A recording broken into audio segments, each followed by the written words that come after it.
The wealthy businessman Otis Jarrell contacts the shut-in, gourmand, orchid enthusiast, and private investigator Nero Wolfe, wanting his help in proving that his daughter-in-law Susan is stealing his investment leads and possibly cheating on his son. Although Wolfe is barely interested in the case, he agrees to let his assistant Archie Goodwin pose as Jarrell's new live-in secretary until evidence can be gathered to corroborate or disprove the assertions against Susan. Archie meets the rest of the Jarrell family and some hangers-on and begins building his impressions of everyone, while Otis makes overtures, saying he can pay huge sums of money directly to Archie if he'll manufacture evidence leading to his son divorcing and throwing out Susan. While Archie doesn't take the bait, it is also revealed that a handgun is stolen from the private office of Otis, and shortly thereafter, his previous live-in secretary is found murdered by a weapon of the exact same caliber.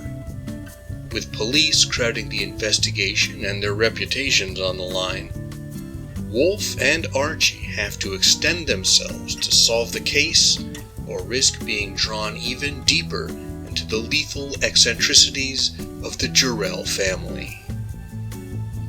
P.I. July is a reading event created by Jim at Mystery and Mayhem to celebrate all the fiction centered on private investigators. In the description, I'll have links to his channel and to the channel of all the other booktube operatives with him, whether they're licensed or not.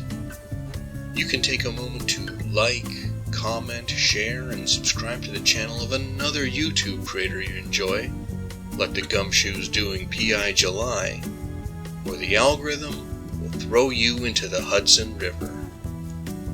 If Death Ever Slept exists more on the cozy end of the spectrum of mystery fiction, my tastes are much more to the hard-boiled end of said spectrum.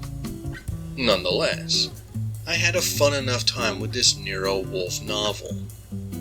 I suspect that for most fans of the series, the enjoyment of these stories comes from spending time with Wolfe and Archie, as their personalities, mannerisms, and banter seem more like an obvious draw than the particulars of the plot.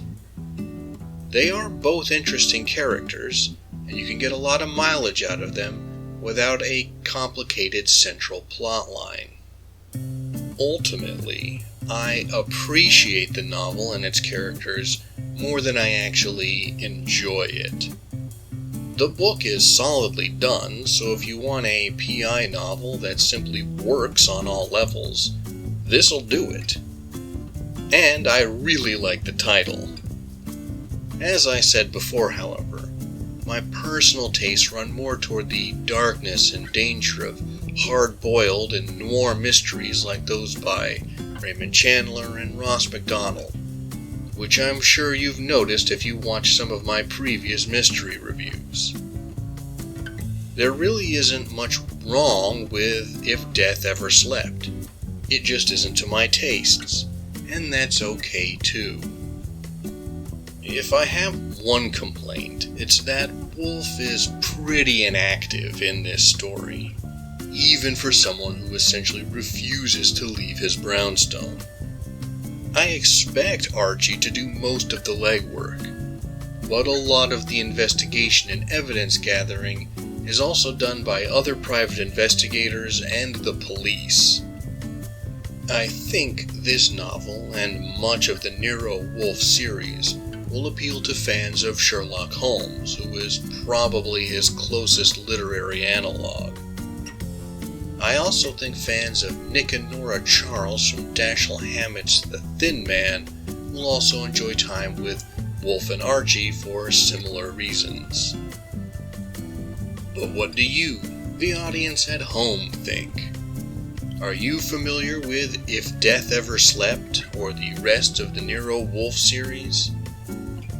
How do you think this story compares to others by Rex Stout? What are you reading for P.I. July?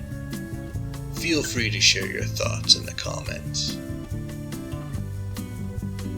Thank you for taking the time to listen to my peculiar notions. If you appreciate this channel and want to support it, you know what to do. Until next time, read some good private eye fiction. Live and be well.